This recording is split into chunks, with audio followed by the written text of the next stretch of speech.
Dom Pedro II. Definitivamente proclamada a independência do Brasil, Ismael leva ao Divino Mestre o relato de todas as conquistas verificadas, solicitando o amparo do seu coração compassivo e misericordioso para a organização política e social da pátria do Evangelho. Corriam os primeiros meses de 1824, encontrando-se a emancipação do país mais ou menos consolidada perante a metrópole portuguesa. As últimas tropas reacionárias já se haviam recolhido a Lisboa sob a pressão da esquadra brasileira nas águas baianas. No Rio de Janeiro, transbordavam esperanças em todos os corações, mas os estadistas topavam com dificuldades para a organização estatal da Terra do Cruzeiro.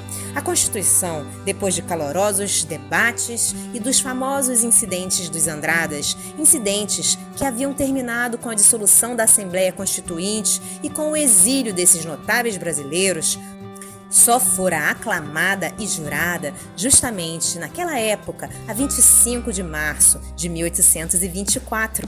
Nesse dia, findava a mais difícil de todas as etapas da independência e o coração inquieto do primeiro imperador podia gabar-se de haver refletido muitas vezes, naqueles dias turbulentos, os ditames dos emissários invisíveis que revestiram as suas energias de novas claridades para o formal desempenho da sua tarefa nos primeiros anos de liberdade da pátria. Recebendo as confidências de Ismael, que apelava para a sua misericórdia infinita, considerou o Senhor a necessidade de polarizar as atividades do Brasil num centro de exemplos e de virtudes para modelo geral de todos. Chamando Longinos à sua presença, falou com bondade. Longinos, entre as nações do orbe terrestre, organizei o Brasil como coração do mundo. Minha assistência misericordiosa tem velado constantemente pelos seus destinos e, inspirando a Ismael e seus companheiros do infinito, consegui evitar que a pilhagem das nações ricas e poderosas fragmentasse o seu vasto território, cuja configuração geográfica representa o órgão do sentimento no planeta, como um coração que deverá pulsar pela paz indestrutível e pela solidariedade coletiva, e cuja evolução terá de dispensar, logicamente, a presença contínua dos meus emissários para a solução dos seus problemas de ordem geral. Bem sabes que os povos têm a sua maioridade como os indivíduos, e se bem não os percam de vista os gênios tutelares do mundo espiritual, faz-se mister se lhes outorgue toda a liberdade de ação, a fim de aferirmos o aproveitamento das lições que lhes foram prodigalizadas. Sente-se o teu coração com a necessária fortaleza para cumprir uma grande missão na pátria do Evangelho? Senhor, respondeu Longinos, num misto de expectativa angustiosa e de refletida esperança.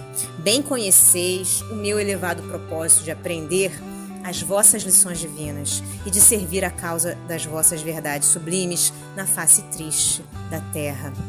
Muitas existências de dor tenho voluntariamente experimentado para gravar no íntimo do meu espírito a compreensão do vosso amor infinito, que não pude entender ao pé da cruz dos vossos martírios no Calvário, em razão dos espinhos da vaidade e da impenitência que sufocavam, naquele tempo, a minha alma.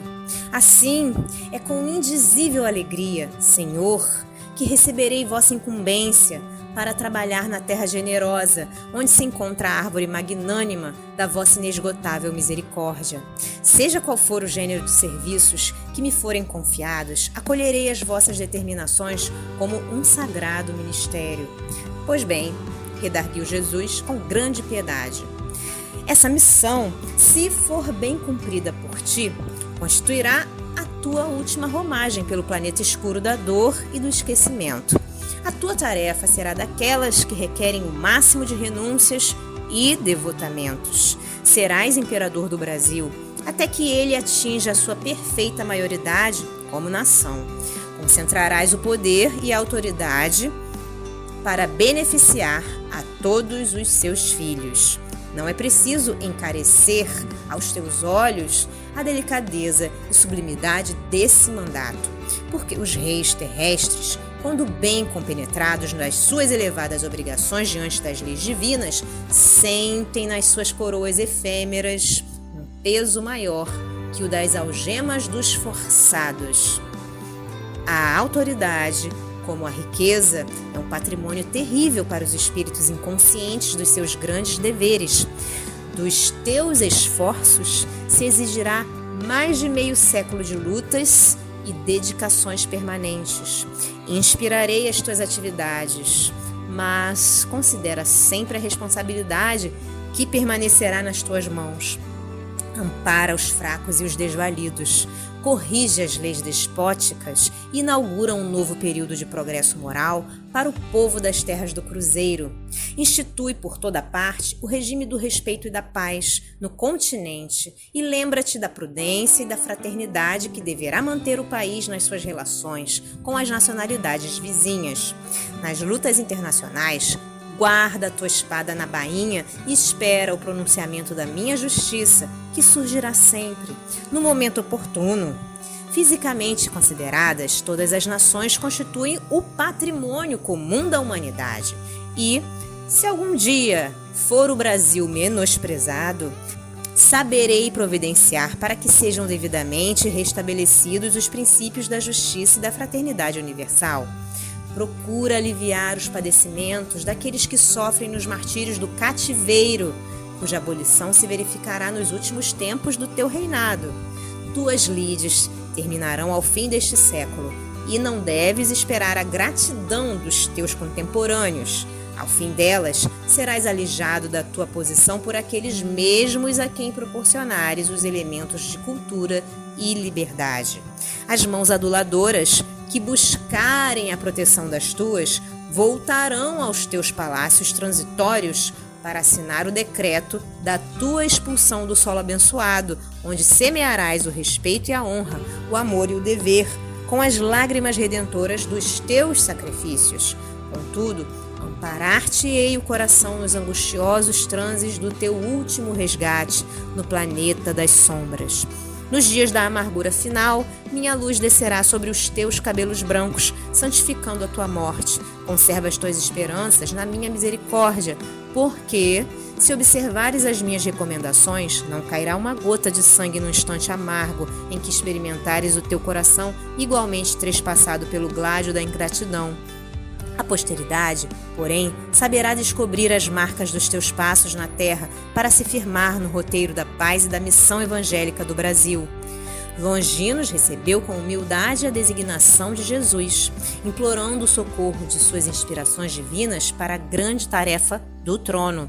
Ele nasceria no ramo enfermo da família dos Braganças, mas todas as enfermidades têm na alma as suas raízes profundas. Se muitas vezes parece permanecer a herança psicológica, é que o sagrado instituto da família, dentro das leis das afinidades, frequentemente se perpetua no infinito do tempo. Os antepassados e seus descendentes, espiritualmente considerados, são, às vezes, as mesmas figuras, sob nomes vários, na árvore genealógica, obedecendo aos sábios dispositivos da lei de reencarnação. Foi assim que Longinos preparou a sua volta à Terra depois de outras existências tecidas de abnegações edificantes em favor da humanidade e, no dia 2 de dezembro de 1825, no Rio de Janeiro, nascia de Dona Leopoldina, a virtuosa esposa de Dom Pedro, aquele que seria no Brasil o grande imperador e que, na expressão dos seus próprios adversários, seria o maior de todos os republicanos de sua pátria. Se você gostou desta obra, colabore com a divulgação dos ensinamentos trazidos pelos benfeitores do plano espiritual.